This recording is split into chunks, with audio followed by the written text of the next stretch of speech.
सर्वमङ्गलस्वरूपिणे देवी दुर्गाम्बिकायै मङ्गलम्।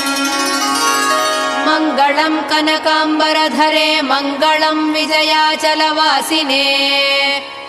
सर्वगुणसम्पूजिते देवी नित्यम् भवतु मङ्गलम्।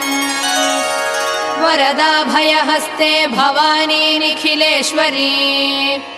बाला त्रिपुरसुन्दरी देवी नित्यम् भवतु मङ्गलम्। शुभमङ्गलदायिनी शिवे सौभाग्यदायिने। इन्द्रकीलाद्रिनिवासिने तुभ्यम् देव्यस्तु मङ्गलम्। कृष्णातीरनिवासिने गौरी कोमलस्वरूपे। कमनीयकरे देवी तुभ्यम् देव्यस्तु मङ्गलम्। कृष्णातीरनिवासिने